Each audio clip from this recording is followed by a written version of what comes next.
Hi, my name is Ran Mei. I'm a doctoral student in the Department of Food Studies, Nutrition and Food Studies, and I'm a student of Fabio's. Welcome to our first Feast and Famine event of Fall 2025. It's my honor to introduce you to very distinguished speakers today who will be talking about a very new and exciting book. Professor Fabio Parasecoli is a professor of food studies in the Department of Nutrition and Food Studies at NYU Steinhardt.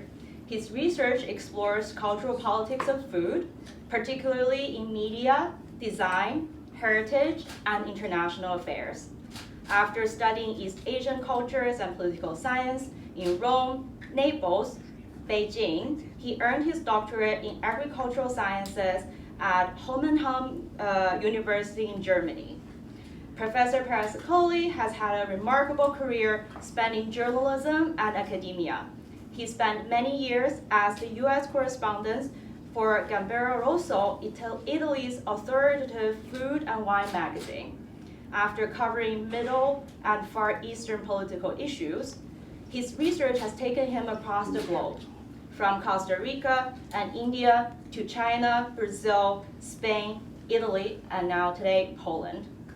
He has collaborated on numerous food-related exhibitions with prestigious institutions including the Victoria and Albert Museum in London, the Museum of the City of New York, and the Museum Fashion Institute of Technology. Professor Parasecoli is also the author of several award-winning books, including Global Brooklyn, Designing Food Experience in World Cities, published by Bloomsbury 2021. Gastronativism, Food, Identity, and Politics, published by Columbia University Press, 2022. And most recently, well, actually not the most recently now, Practicing Food Studies by New York University Press, 2024. And secondly, but not lastly, Professor Barbara Kirshenblatt-Gimblett is the University Professor Emerita of Performance Studies at New York University, where she taught the graduate seminar Food and Performance for many years. She currently serves as Ronald S. Lauder Chief Curator for the core exhibition at the POLIN Museum of the History of Polish Jews in Warsaw. In her prolific career, Professor Kirshenblatt-Gimblett has published many field-shaping books, including Destination Culture, Tourism, Museums, and Heritage, published by University of California Press in 1998, and Frank Unbound, Media, Imagination, Memory, published by Indiana University Press in 2012, and The Art of Being Jewish in Modern Times, published by University of Pennsylvania Press 2013. Her contribution to scholarship has been recognized with numerous prestigious awards, including the 2021 Lifetime Achievement Awards from the American Folklore Society, the Marshall Clare Award in 2015, and she was honored for Lifetime Achievement by the Foundation for Jewish Culture. She was also decorated with the Officer's Cross of the Order of Merit by Republic of Poland. As a curator, she has advised on museums and exhibition projects across Lithuania, Belarus, Albania, Israel, New Zealand, and the United States. So tonight, our speakers will be discussing Professor Parasecoli's latest work, The Pierogi Problem, Cosmopolitan Appetites and the Reinvention of Polish Food, published this summer by University of California Press. This fascinating book, co-authored with Agata Bakush at the University of Gdansk, and Mateusz Halawa at the Polish Academy of Sciences, explores the complex intersections of food, identity, and globalization in contemporary Polish culture. Before we begin, we would like to thank Bartek Remisko and Jakub Szwelik, the new director of the Polish Culture Institute, New York, for collaborating with us on this event, as well as the Steinhardt Communication Offices for providing video recording services. For those interested in purchasing the book, copies will be available for sale after the talk. You can pay by cash or Venmo. And for your convenience, restrooms are located down the hall or outside in the elevator lobby. So before further ado, join me for welcoming our distinguished speakers as they share their insight on this very important and timely work.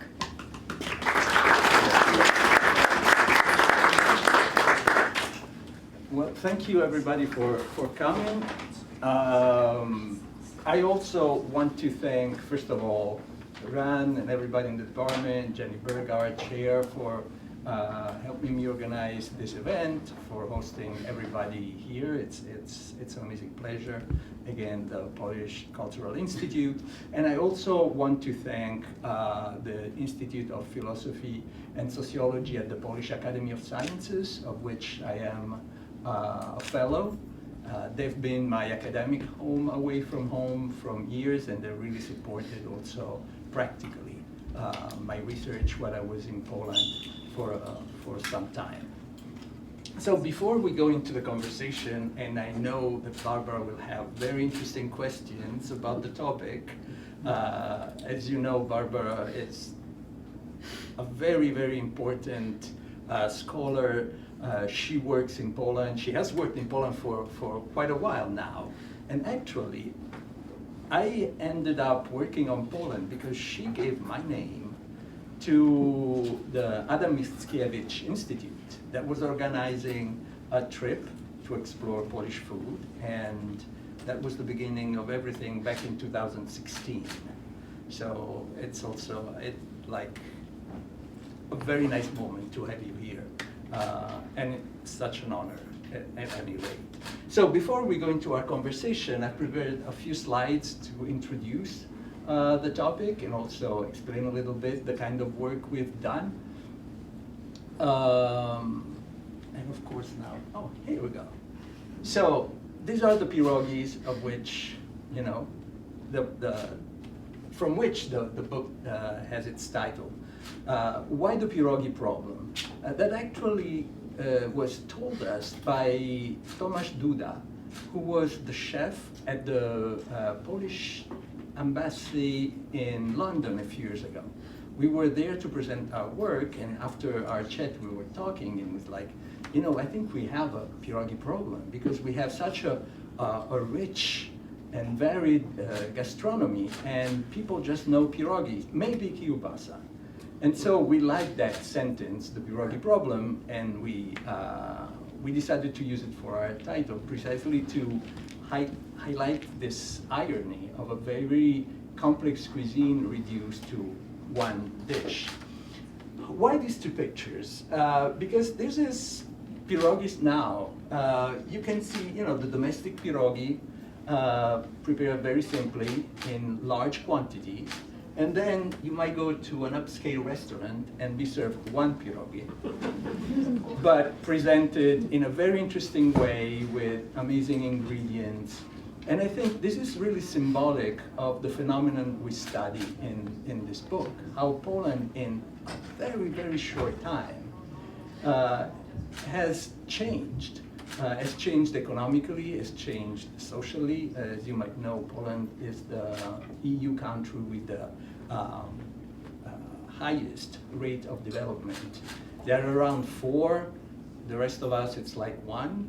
So that already tells you something. It's a big country with a big population. Recently, because of international events, and also come to the fore in many ways.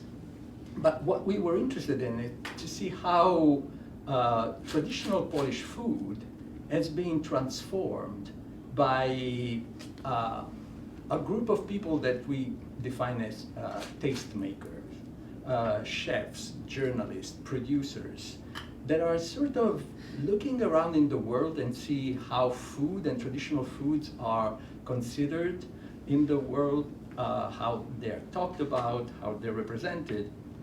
And they've been doing that in Poland, but of course, you know, Poland has its own history, its own tradition, so it is becoming a very interesting, unique culinary landscape. This is also very symbolic of what's happening. This is a potato, and this is a vodka, młody ziemniak, which means a young potato. But it's not your run-of-the-mill vodka. It's, as you can see, it's got a specific year, where it was made. So suddenly, a product that was considered sort of everyday drinking, now it's turned into something refined, something that is very connected with their place of origin, and also something that is served and tasted in a different way. So you go to a bar, and you would have the bartender that explains to you about this vodka, why it's different, and how you should taste it to get the most out of it. This is the kind of dishes that now you can enjoy in many Polish restaurants, beautifully prepared, but also very Instagrammable. So it's clear that a great number of chefs is realizing how the global circulation of gastronomy, of images, practices, and taste is taking place. And they want to be part of that. So you can see, for instance, the changes that are happening. These are farmers' markets that are actually beautiful, designed wonderfully, and these are the places where, you know, sort of the young foodies would go and get their organic food, their quality food. It's a little more expensive than the food you would find in a normal store, but consumers now have this choice, you know, which are also, and Barbara is here, different performances of identity.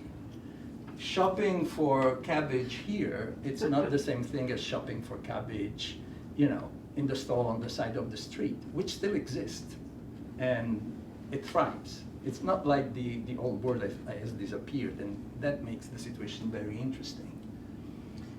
Meat, you can see a butcher called Butcher.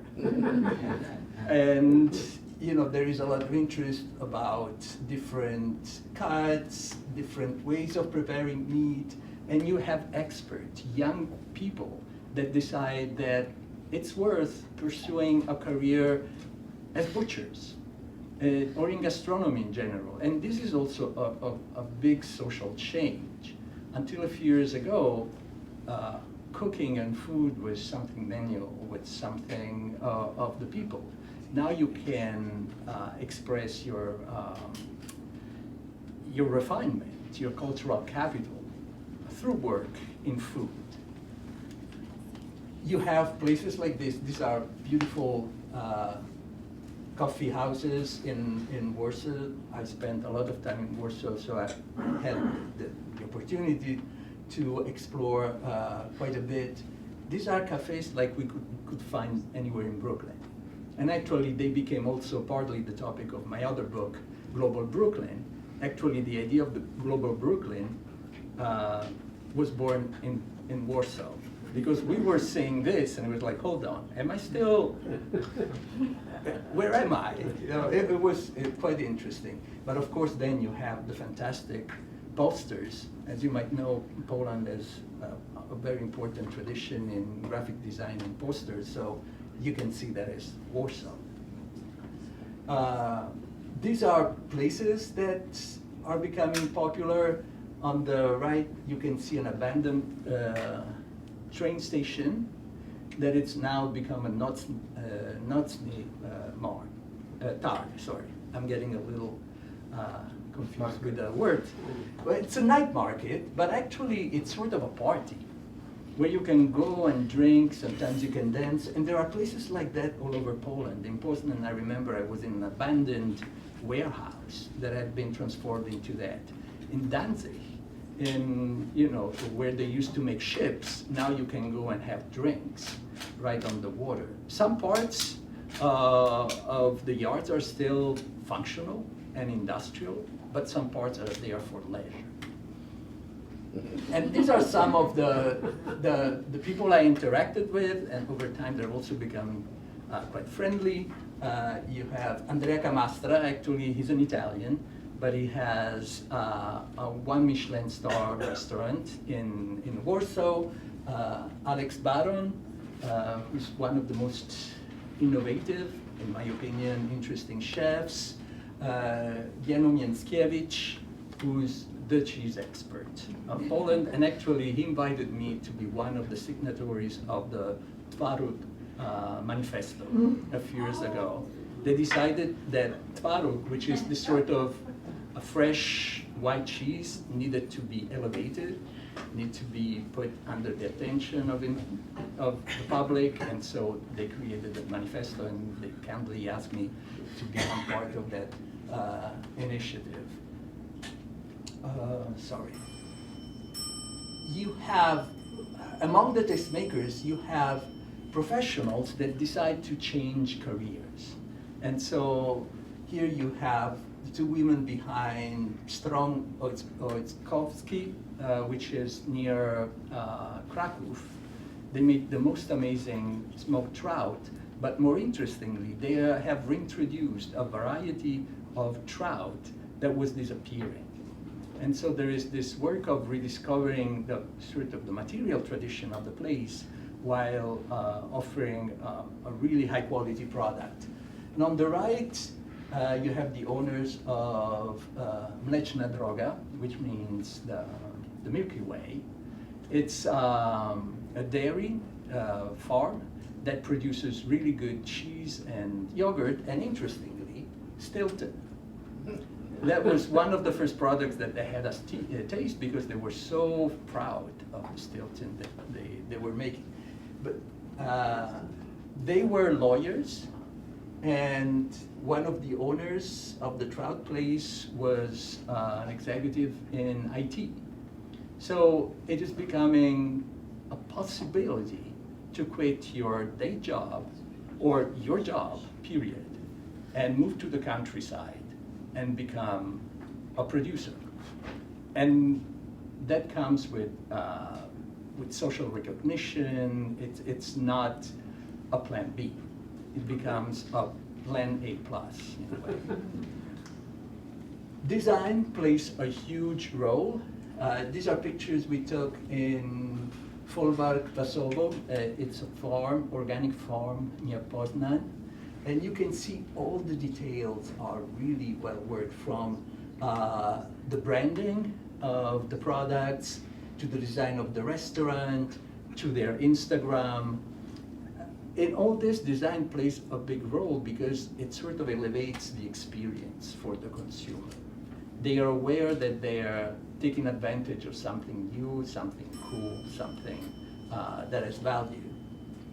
There is a whole new wine industry coming out of nothing, because there was no more wine produced in Poland until a few years ago. And people started getting into it. When I was there back in 2016, I remember a wine producer telling me, oh yeah, I learned on YouTube how to make wine. But from 2016 till now, the development of the industry has been really fast. And so now you can go to a Polish restaurant and order Polish wine, which might be more expensive than European wines because the production is still limited. But people enjoy it. They're proud of the fact that there's wine now. Also partly due to climate change, of course. At the beginning, they had to use engineered varieties coming from Germany. And now in many places, it's possible to grow Cabernet or Merlot or, varieties from the south. One element that is quite interesting, it's trying to reconnect with the history of gastronomy of Poland. This was an event in Lublin to celebrate a famous treaty that united Poland and Lithuania like in the 16th century, where they went back and studied historical books, thanks to the work of Jarosław Iwanowski, a professor of history in Torun. And the chefs engaged with these old recipes, with the different flavors, with the spices, and then they presented, the result of their work. On the right is Maciej Nowicki. He used to be the chef at Wilanów, at the Wilanów Palace. It's sort of a Versailles in Warsaw. And they have a garden where they are basically trying to grow all the plants that were mentioned in these historical books. And they organize events for the general public so that anybody can rediscover the past of Polish cuisine. Sometimes the relationship with history is a little muddled, let's say. So there is a whole genre called Kuchnia Staropolska, which is old Polish cooking, which is basically based on books that came out in the 1970s that were reimagining the peasantry cooking from before the war. And you can also go to karczmas, which are these sort of roadside restaurants. You can see the decoration, it's quite peculiar. You have traditional food also in very large quantities. So there is a reappropriation of history that is quite different from what we've seen before. You have new versions of milky bars, which were a very important institution during socialism. There were places where cheap meals, but tasty and well-done meals were available for many years.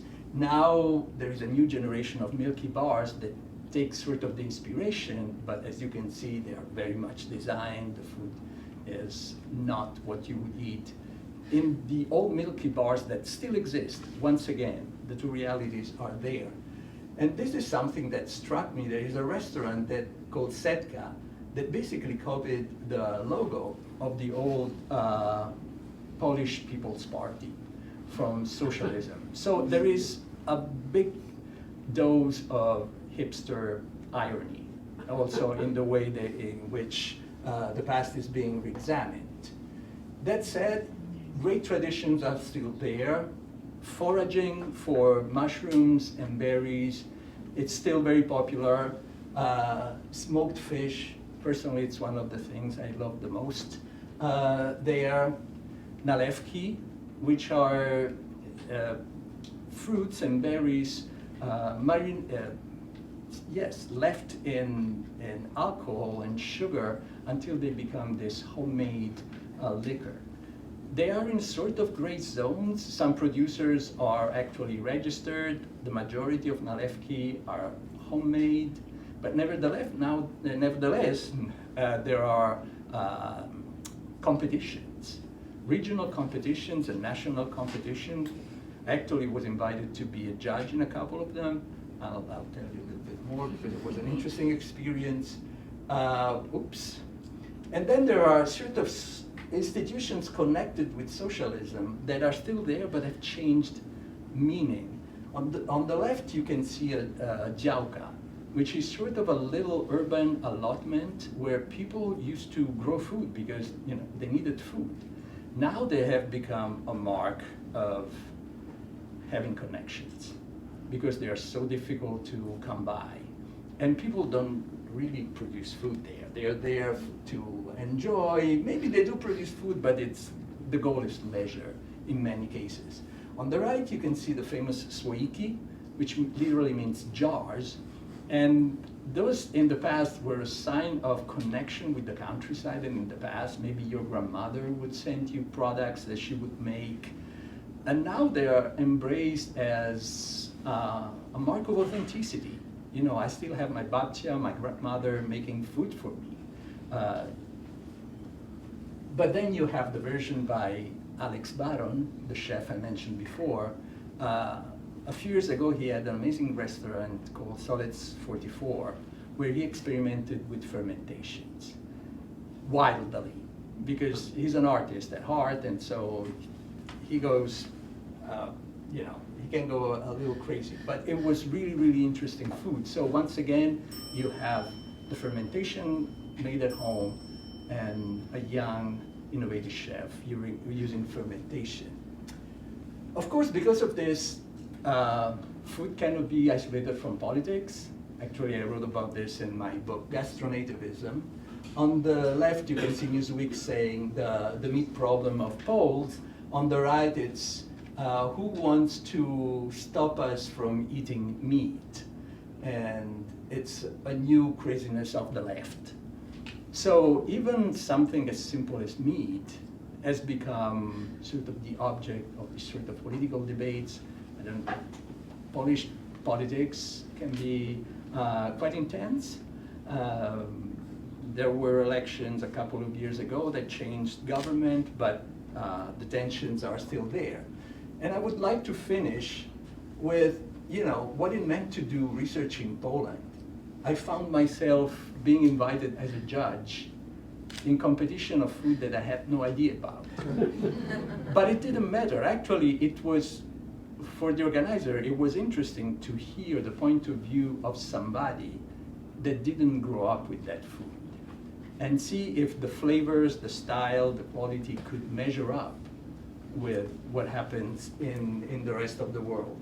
So you can see the nalewka tasting, pierogi tasting, czarnina tasting. It's duck blood soup.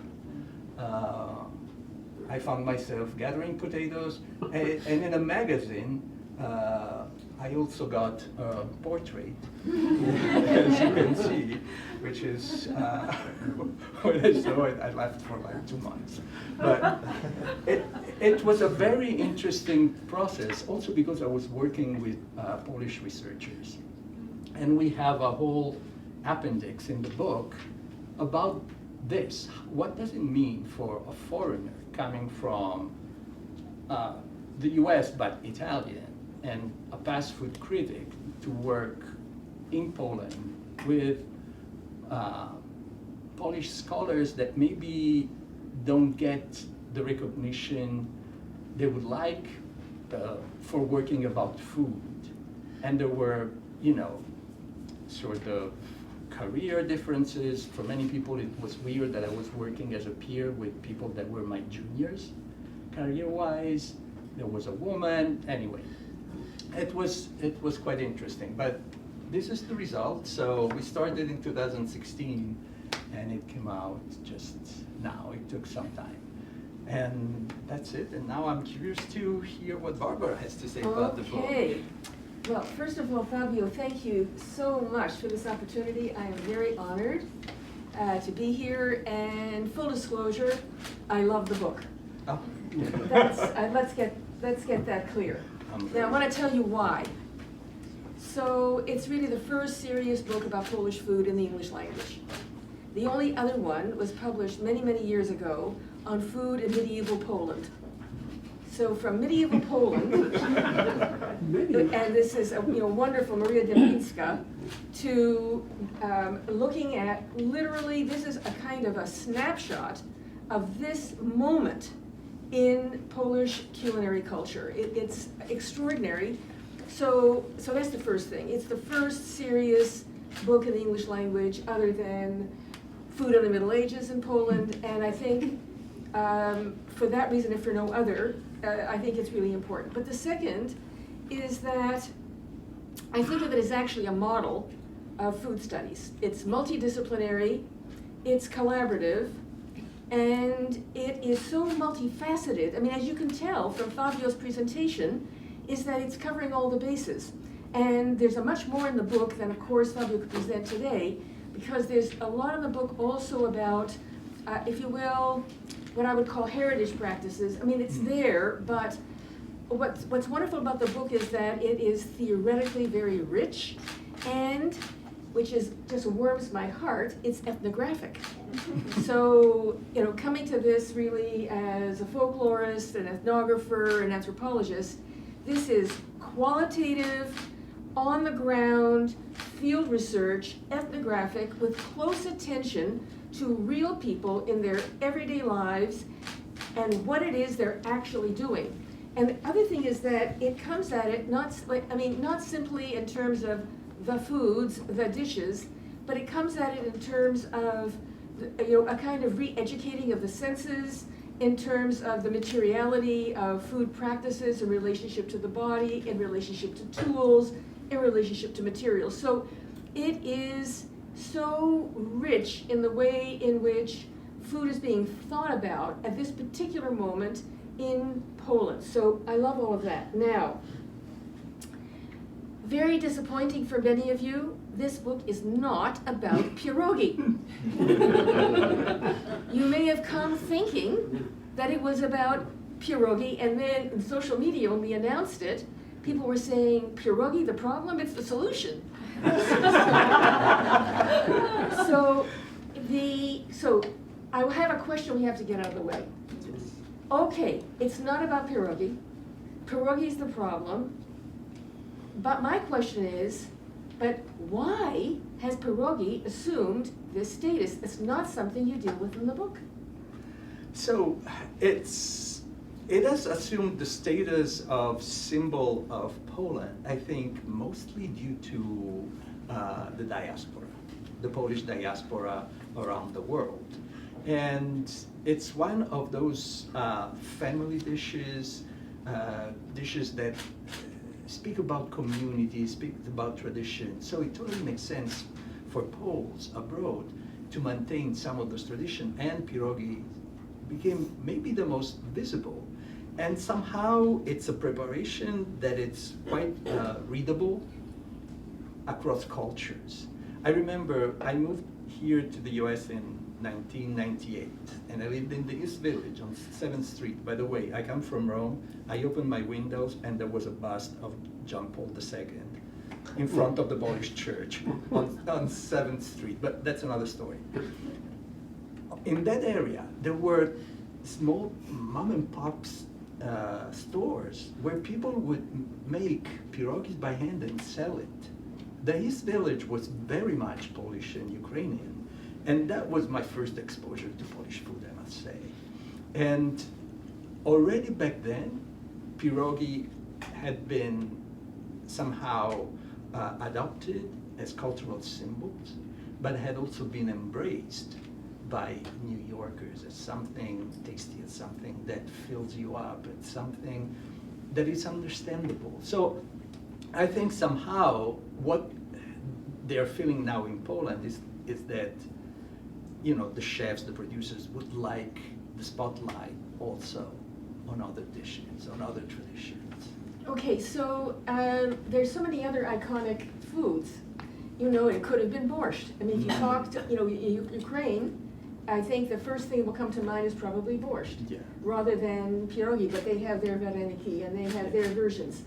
But I mean, we can't, how can I say,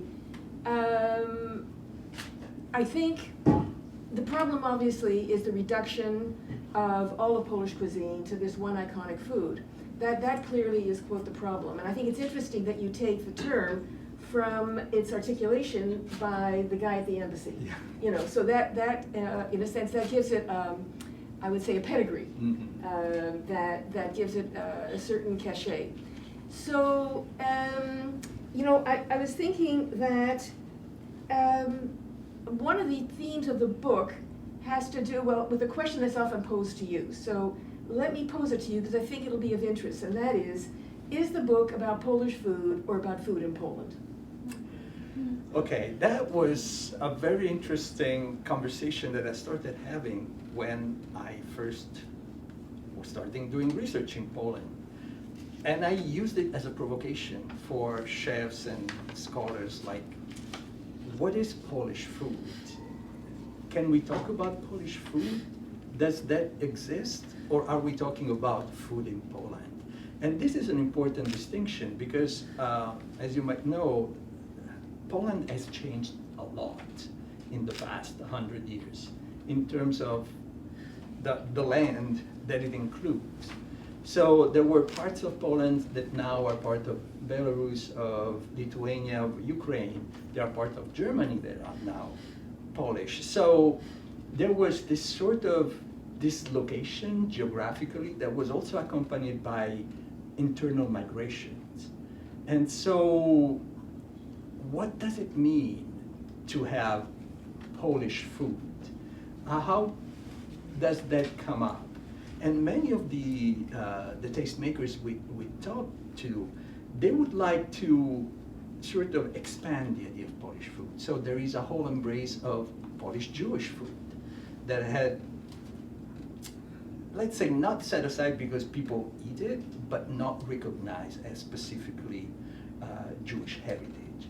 Or there is interest in Tatar cuisine because there are Tatar groups in the north, Kashubski, so ethnic minorities in the north. There is the desire among these tastemakers. I wouldn't say that it's among the whole population, but among these people, they would like to see the articulation of Polish food, the connection with the world.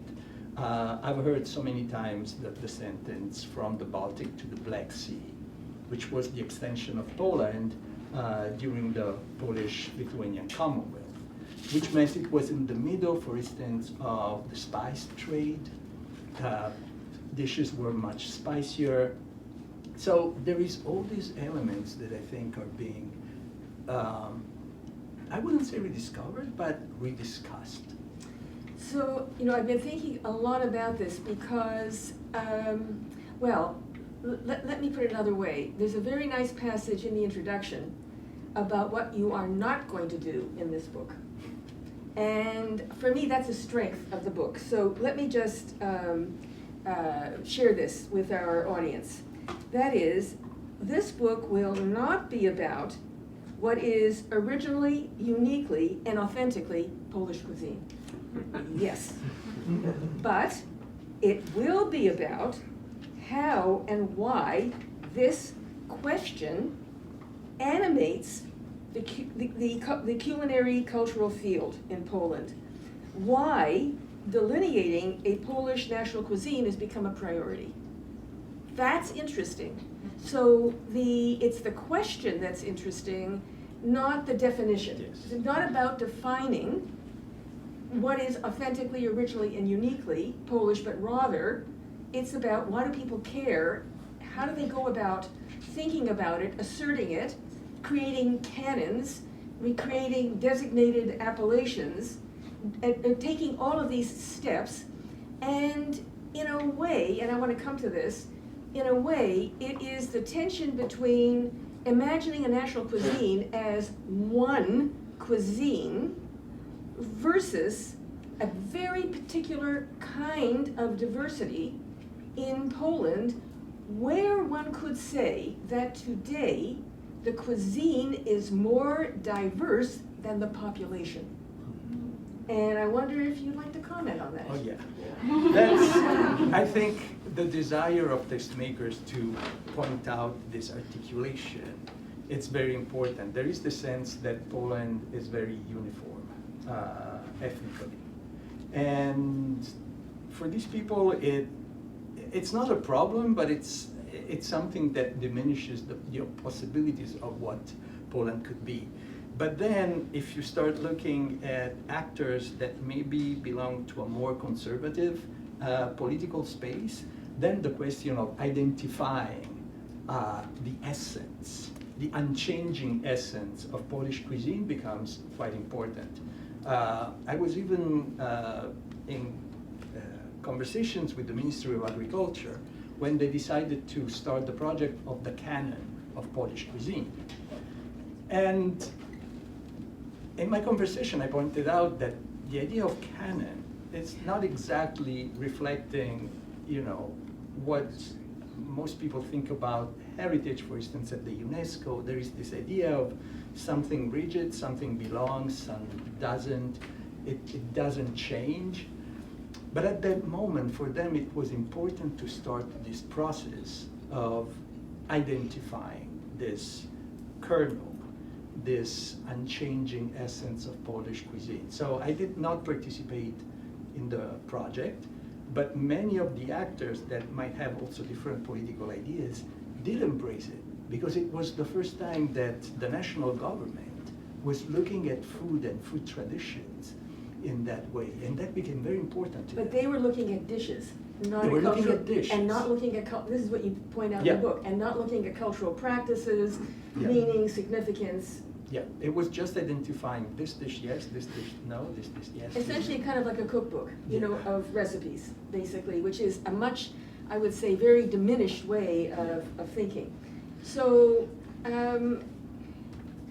I think, when I think about Poland today, I think of the post-war period as a period where, a period of the creation of mono-ethnic states, basically.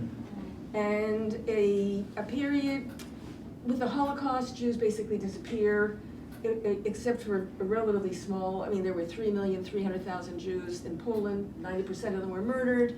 Today, there are tens of thousands, maybe hundreds of thousands, but not 3,300,000. So you have a whole population and its entire culinary culture vanishes with them.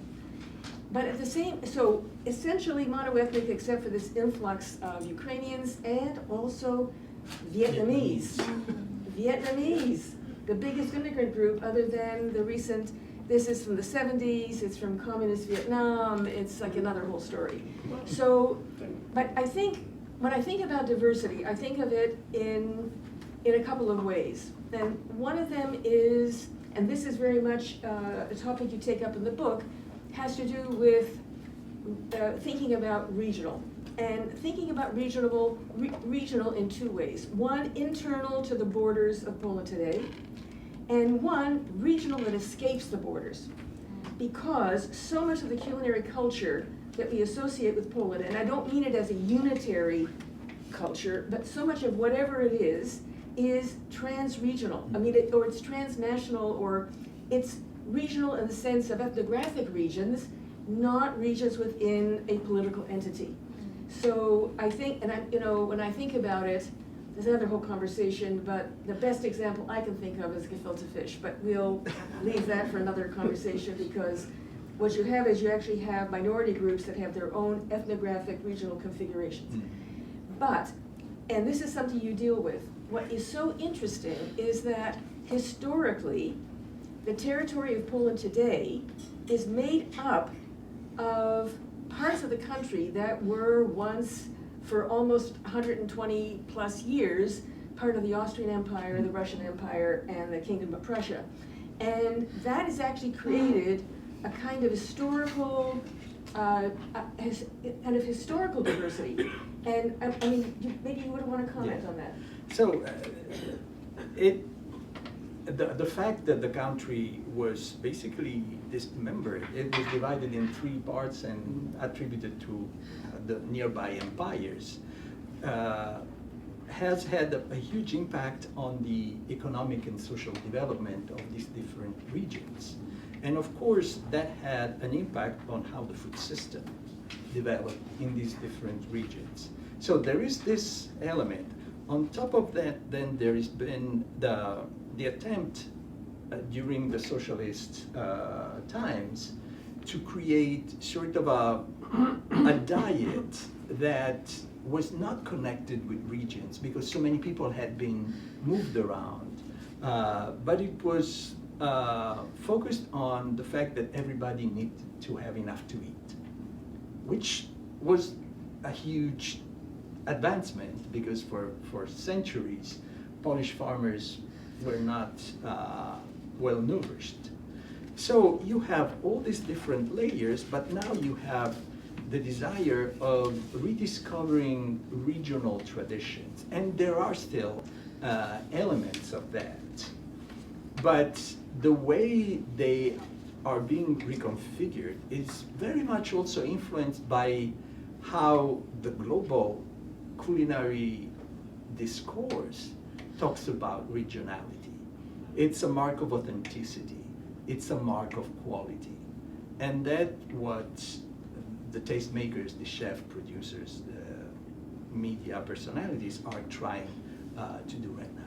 Well, you know, it's also interesting because during the period of the Polish-Lithuanian Commonwealth, so 1569 to 1795, this Commonwealth was the largest country in Europe and perhaps the most diverse.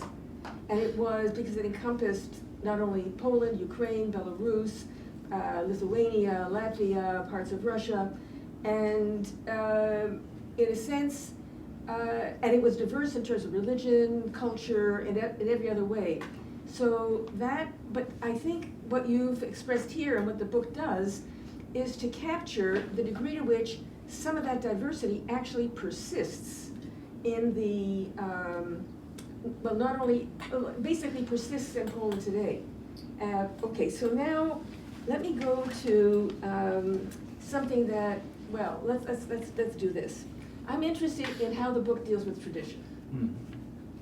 So I have my favorite bugaboo, and that is Hobsbawm, and Eric Hobsbawm and Terence Ranger wrote a very, very influential book a long time ago called The Invention of Tradition. And the idea is that there are claims to, there are practices today, and there are claims that they are very old traditions. And the best example they give, which I really like, is that, and they say that the modern Scottish tartan and kilt don't go back centuries as claimed, but were invented in the 19th century. Great, but what's the problem with this model? And the problem with this model is that it's all about debunking. It's about debunking claims to tradition that have no historical basis, and of course, to their credit, they're very interested in why, to what end, and with what impact. Now, no doubt there are invented traditions in exactly the way that Hobsbawm and Ranger think about it. But something profound is totally missing from a kind of debunking approach to these practices. I'm not sure what would be, I'd be interested actually, what are some of the invented traditions?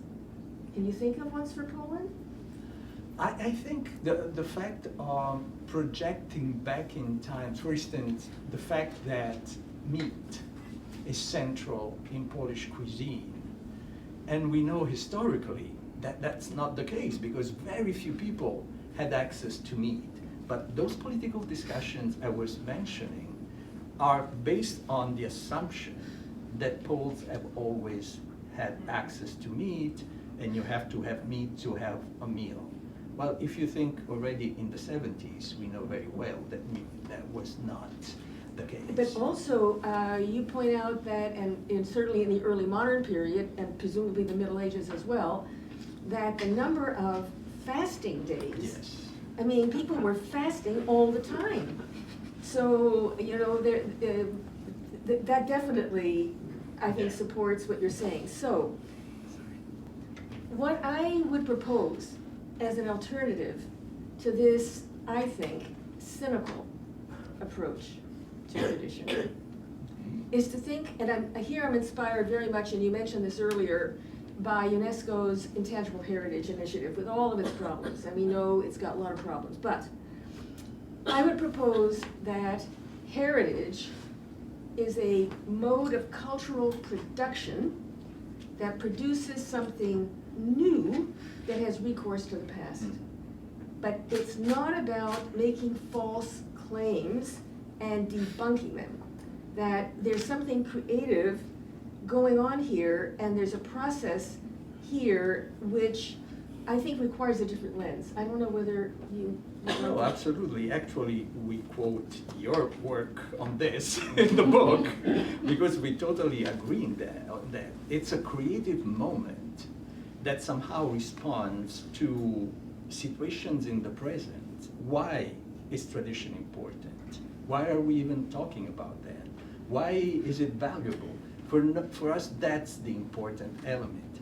And then, yes, it might be invented, but that doesn't mean that it's not important for the identity of people, for the emotional relationship that people have to food, and the case of meat. I think it really demonstrates it. So absolutely, I agree with that. The debunking in itself doesn't bring anything.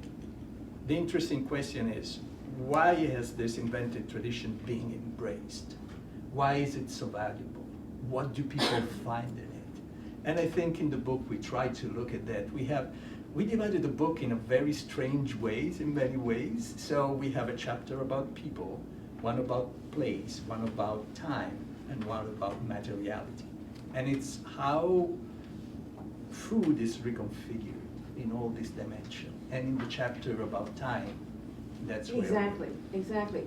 I guess what I'm trying to get at is that I don't think, when I think of heritage as a mode of cultural production, I don't think of it as inventing traditions, but rather a way of a whole set of practices involving traditions, basically, but where, say, something that would be taken for granted is now, in a sense, been elevated as tradition. It hasn't been invented.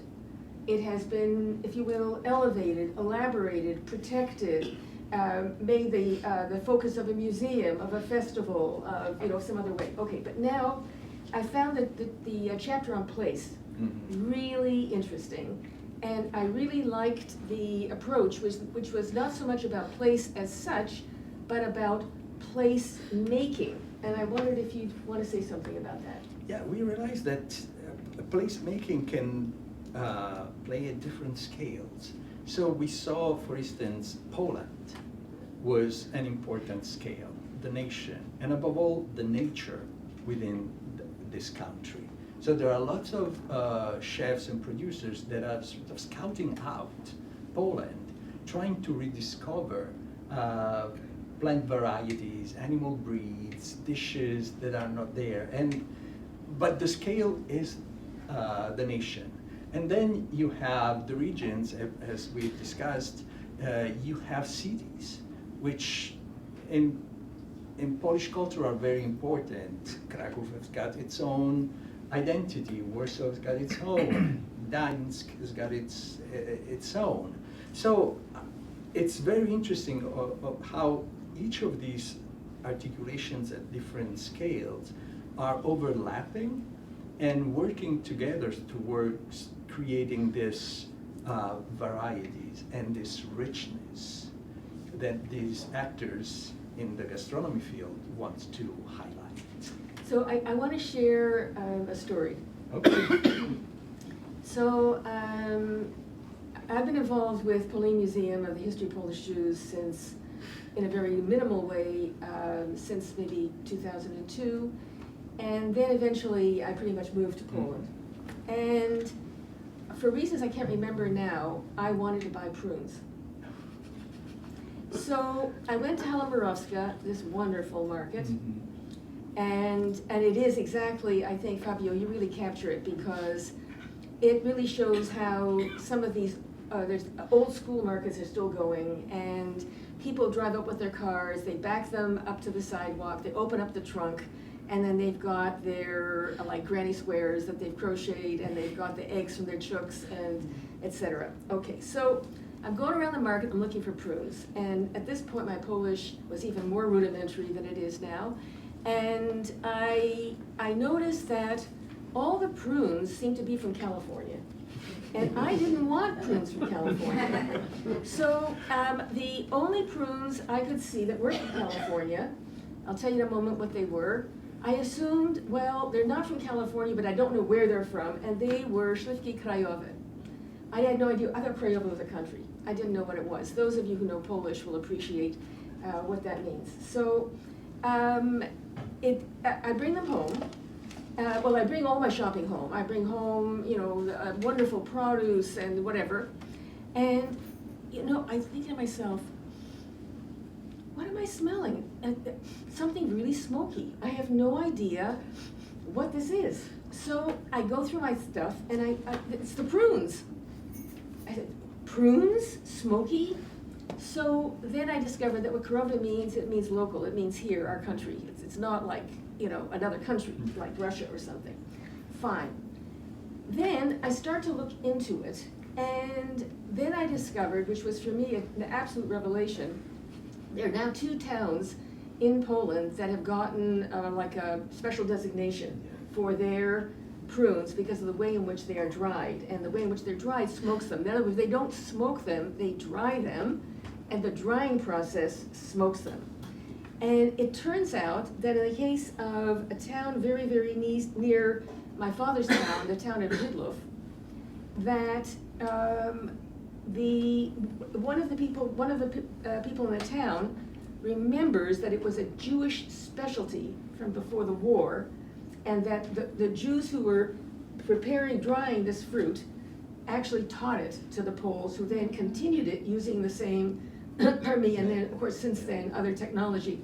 So all of a sudden, these beautiful, shiny, big, succulent, smoked prunes, they became so important to me.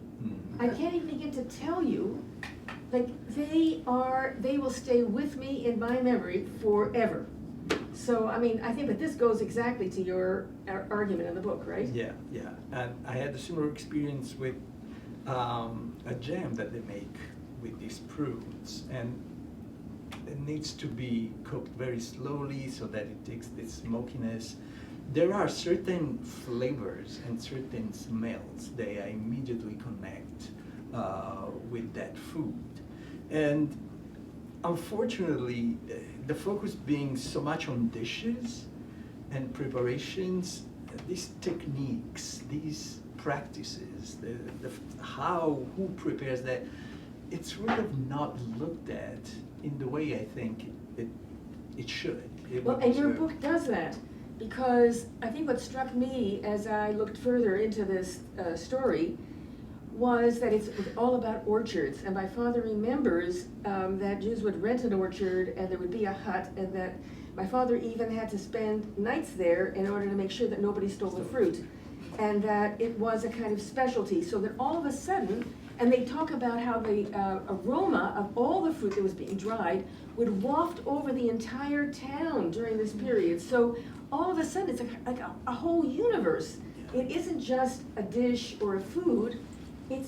But this brings me to a very interesting chapter in your book, which is about the senses. Mm-hmm. And maybe you want to say something about how you deal with that. Yeah, we wanted to look at how this sensory element, these embodied elements, are also being reworked towards the redesign of Polish food. The attention to smokiness, the attention to these liquors. But there is also an attempt at reshaping landscapes, which is very interesting. Wine is one of the examples. Bringing back trout is another example. So it's not only sort of the discursive elements, how people talk about food or think about food, but there are really attempts at changing the soil to a certain extent, or making the soils do different things. There is a lot of attention towards fermentation. Now, sourdough bread is extremely popular. And there are people that go around Poland teaching the newer generations how to do that. Interestingly enough, they all have learned how to make that kind of bread at home during the socialist years. So in a way, this period that very often is demonized as the time where all traditions were killed, in reality had been an incubator of the traditions and the practices that we see today. But these attentions to fermentation, so cheese making, these nalewki liquors, all these elements have a very specific way of creating a category of taste that can be easily recognizable. At least for me as a foreigner coming there, and for that it was interesting to work with two Poles that were much more attuned to that.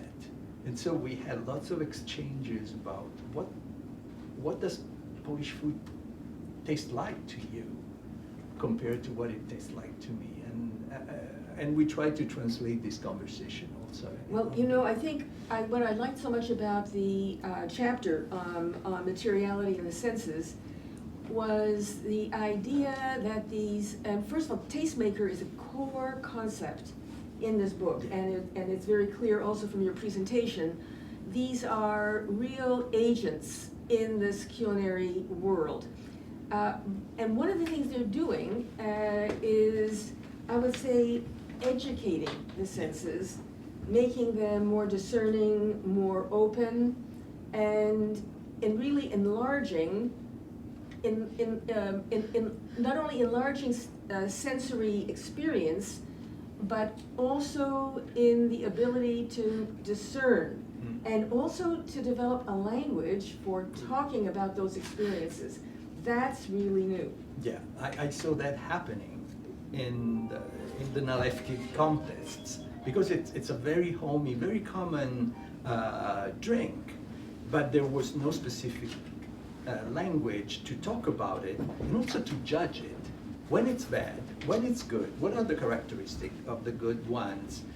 And I saw this conversation taking place because they were also thinking, well, we can talk like that about wine, about beer. Why can't nalewki? So they do this, but that also creates sort of a barrier to entry to people that do not own that language. And so you have a category of experts that are redefining categories of taste, but then lots of people are kept at the margins of that.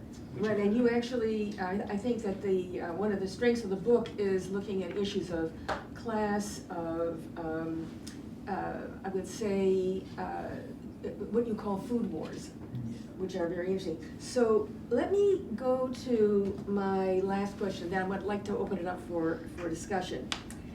And there was a very interesting term, omnivorous culinary cosmopolitanism. It's a good term. It's a very, very good term. Omnivorous culinary, let's say cosmopolitans. It's a good term, but there's another term that, how can I say, I don't like it. Okay. Foodie. No. So, I went to the OED. I decided, let's get to the bottom of this. Where does this term come from, and why don't I like it? So, according to the OED, the term foodie first appears, now of course, they don't know if it first appears, they just haven't looked hard enough, but let's say it first appears in 1980 in New York Magazine, of course.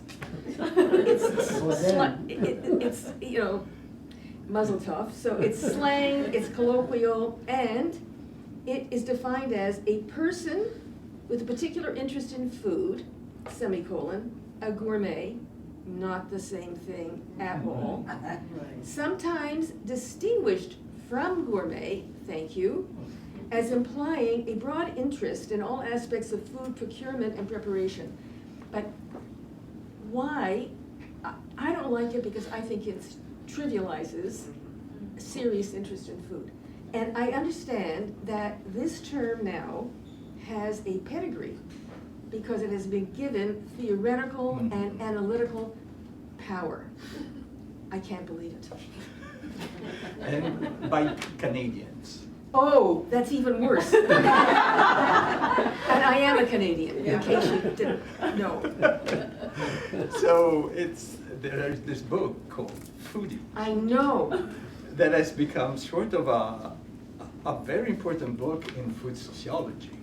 And so it has become a concept with a pedigree and has specific meanings. This element of omnivorism is very important. So if you are in the know, you are a connoisseur, you can go from the lowbrow to the highbrow and know the little mom and pop's place, but also be comfortable, one Michelin star. And not everybody has got the cultural capital to do that. So there is this impression of democratization. Oh, I can eat low, I can eat high.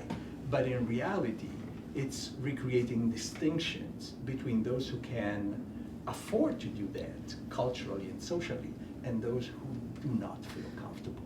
Hence, our use of the term. Yeah, no, but actually, I really, the idea that sort of the, I think it's the freshness of this idea of the omnivorous, let's see, let me go back to it, the omnivorous culinary cosmopolitan. I think it's just the freshness of the term, that it doesn't immediately conjure up somebody who all they want to do is eat. I mean, for me, the foodie thing is it starts with the eating, and then maybe it has, you know, and then I think for some, obviously, or for many, it has all kinds of other dimensions and interests and, you know, et cetera. But okay, so I think maybe with that, let's open it up for questions. Leonard. So many. I have a question which sort of started in one direction in my own head, and then I realized it moves in a way to this matter of whether cosmopolitan or regionalistic. But it's about pierogi or pierogi. If you go away from the particular and say empanadas, crepe la ravioli, you know, the internationalizing question is to say why? What is the magic of putting, you know, some shop meat inside a piece of dough? And you know, it's actually opposite of localism. It's something universal. I forgot about quote. We could spend the afternoon. I think at the same time, it's the particular expression of a universal practice, which is to put stuff in a dough. And so, because it's so universal, the differences and the peculiarities of that specific, I don't know, the pierogi as opposed to the vareniki, which are next door, becomes much more important. Because without those little differences, it would be the same thing. Why does everybody have this, though? Because I think it's a pretty easy, you know, you put flour, any kind of flour, not just with flour and water, you have a dough and you have stuff that you can put inside. I think that exists exactly as you were pointing out in many cultures. It can be baked, it can be fried, it can be boiled, it can be different kind of flours. But it's one of those preparations, like the idea of, you know, pizza versus lahmacun versus a Chinese. Exactly. Why? And there are certain things that are recurring all over the world because I think they're pretty straightforward ways of diversifying ingredients that otherwise would be quite boring. You know, it's the opposite of localism. I mean, to take note of this. At the same time, it allows for localism. Absolutely. Because of, Right, yeah. because it has a, yeah. Yeah. There have been home books written on dumplings around the world and, you know, whatever, trying to find a word for it.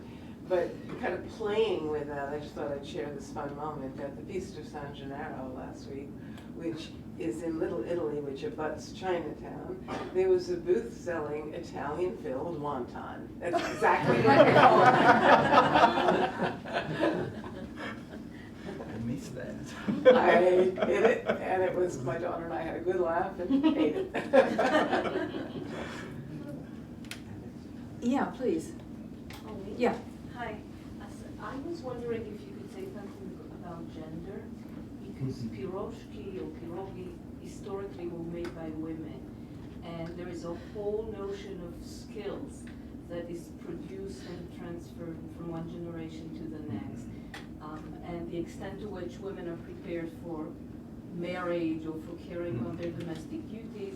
And in addition to that, what happens when you take this domestic dish that requires very moderate meats, because it could be filled not necessarily with meat, or just a little bit of meat, an onion and cabbage, and you bring it to the culinary sphere and serve it in restaurants.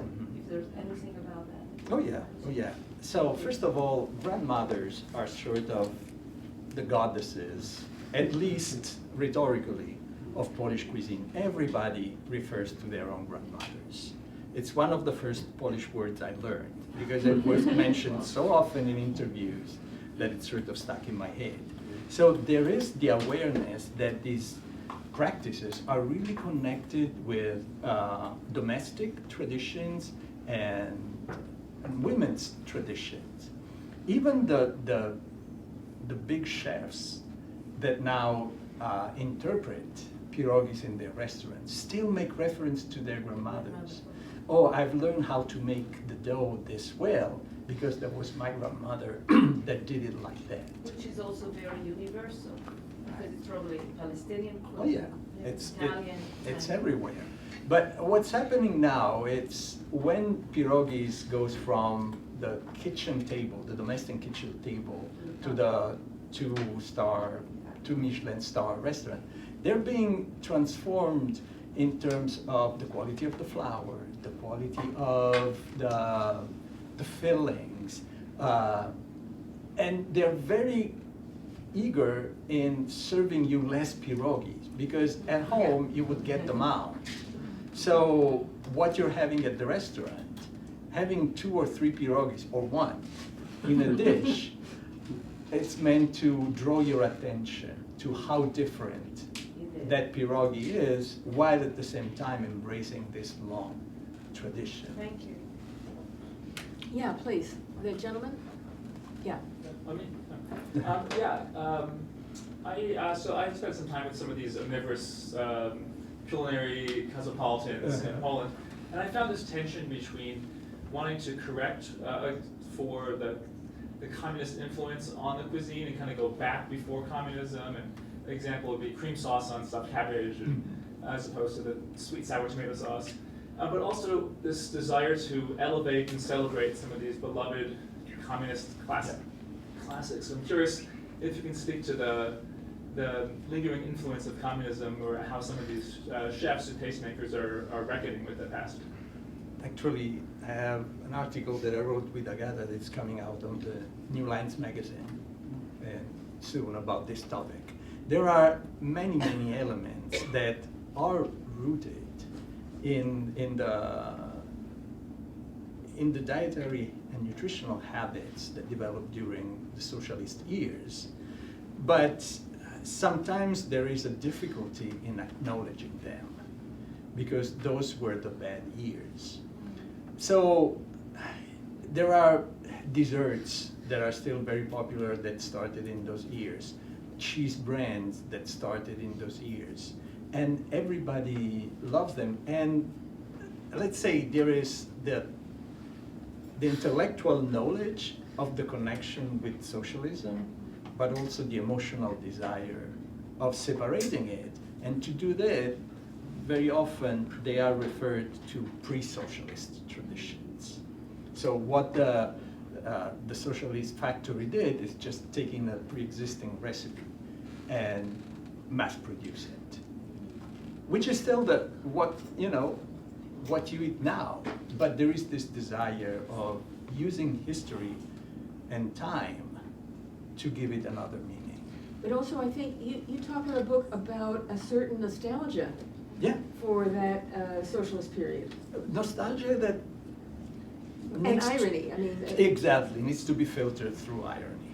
The Secta restaurant is an example of that. We have somebody in the back. Yeah, in the back. I just wanted to say that this accent is from Poland. Oh. And I'm very grateful for this. My friend brought me here, and I just never looked at Polish cuisine from your perspective, and it just opened up my eyes so much. And I have two questions. One is, what's your favorite dish in Polish cuisine? And another one, where can I find a list of restaurants you love so that I can go when I visit? First question, Żurek. Żurek. Oh yeah, Żurek is wonderful. I don't know why. I love it too. It's wonderful. I love it. Second question, on purpose, I haven't done that because I'm doing ethnographic work. And you don't want to say one chef, oh, you're my favorite, and tell the other, not so much. So, But there are a lot of recommendations in the book. Yeah, I kind of implicit. looked at it, and I can find my way. Thank you so much for this wonderful work. Thank you. Yeah. Yes, I was wondering, hello. Hey. I was wondering if you had talked to any kids, and what is the perspective of kids? Do they have a sense of foods that, or food habits that are, or that have been framed as traditional, or have symbolic value, or that come from far past No, or near I past? must say I haven't done work on traditions. For that, Zosia Boni has done really, really good work on how discussions about desserts for children, especially in school, has become a very hot topic. But I haven't done interviews with children. I already had a hard time talking to adults. My Polish, it's quite limited. I can understand more than I can speak, but children, I was like, oh no. That's where I drew the line. Yeah. Thank you so much for this incredible talk. I'm really excited to actually dig into the book and see all the connections. Something I'm really interested in is Polish American immigrants and their experience. So I kind of have a two-part question. Earlier you mentioned Vietnamese communities and Ukrainian communities. I was interested in seeing if you experienced how immigration affects Polish food in Poland, and then also how you potentially have seen this elevation of Polish cuisine with Polish communities in America. So the first question, no, it doesn't influence Polish food. So people go to the Vietnamese restaurant or to the Georgian restaurant. The Yes, Georgian, yes. it's also another huge culinary community in Poland. But you wouldn't see those cuisine, those flavors, those spices influencing Polish cuisine. There might be the more upscale restaurants that tries to do fusion. At home, no. Zero, absolutely not. As to Polish tradition in the US, it was not the main focus of my book, but I have, been around. For instance, there is Apotek in Pittsburgh that comes to mind as a very interesting take on contemporary Polish food here. But I haven't focused my attention on Polish American cuisines. That would deserve its own ethnographic study. Any other questions or comments? I just want to say one more thing. Yeah. I would love to hear your take on Polish pączki, because it's a hit, among my American or any other friends from another country. I love them, and I have my favorite pączki places in Warsaw where I go. For those who know, pączki are sort of a fried dessert. It's a jelly donut. Jelly donut, yeah. It's a donut. Covered But better than an American jelly with, donut. with an icing. It can have different flavors inside. It can but have candied orange peel. yeah. That and the desserts with the fresh blueberries. Oh, the blueberries. Yeah. But they're not blueberries, they're bilberries, They're bil- actually. yeah. They're wild. Yeah. Those are, of course. They're wonderful. Yeah. Well, first of all, thank you for this fabulous discussion. I feel like I'm just way more excited about the book. I mean, I was excited, but now I'm more. I have a question about parallels and comparisons. Because earlier, I think Barbara mentioned something that's very important, which is heritage, even though heritage making is the making is more interesting than what actually it wants to, it is. But this process of heritage making and kind of trying to rediscover tradition and all of that, do you find, of all the areas that you studied the culinary culture so far, do you see parallels in Yes, other countries? Absolutely. And do you see parallels on comparisons of the reasons that drive this trend? Yes, absolutely. I'm actually working now with the European Institute for the History and Cultures of Food on a new collection on food heritage that deals precisely with this. So we have cases from Africa, from China. China just had the tea culture recognized by UNESCO. So yes, it is everywhere. And it's everywhere because of the visibility that food has taken in public discourse all over the world. I mean, again, the cosmopolitan circulation of values and images, it's very important. You know, what slow food was doing in Italy in the 80s happened here in the 2000s, and now it's sort of all over the place because there is this circulation. China is an interesting case because at first they were really, really focused on dishes, a little bit like the idea of the canon, and they were more interested in provincial specialties. Only recently the government has sort of embraced the UNESCO approach to heritage, and they managed to get the tea tradition in it. There is also this desire of drawing attention to one's national culinary traditions for many reasons, economic reasons, cultural prestige reasons, but also tourism. There is the idea, if you highlight, you know, food specialties, there are people that travel for food, which is a new category of tourism that will come. And these people are people that are ready to pay, and they travel well. So it's very interesting for a national government to sort of also attract those people. If I may add, you know, coming back to plums, that actually in the case of one of these towns that got the designation, I found it very interesting that they have a prune tourist trail between, well, I have a thing with plums, so okay. A prune tourist trail between local plum orchards and fruit kilns. There are 677 fruit kilns in this region, all designed and constructed by local people in a style adapted to the local terrain. The oldest is 100 years old. I'm signing up. I think I mean, really, that's incredible.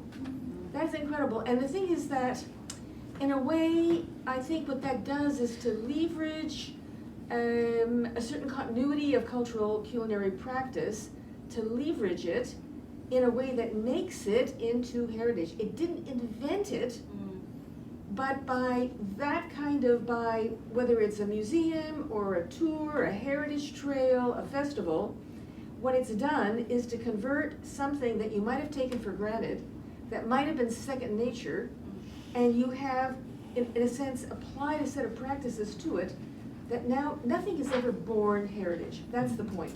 Nothing ever starts out as heritage. Yeah. It has to become heritage, and this is a wonderful example. What can I say? So unless there's another burning question or brilliant comment, I think we're going to thank Fabio. Thank you. Thank you for this wonderful book.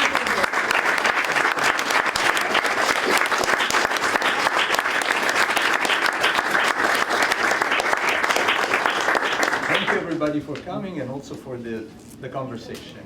Really, really. And the book is for sale, and I think Fabio could be persuaded to sign it, and you have to sign mine, for starters.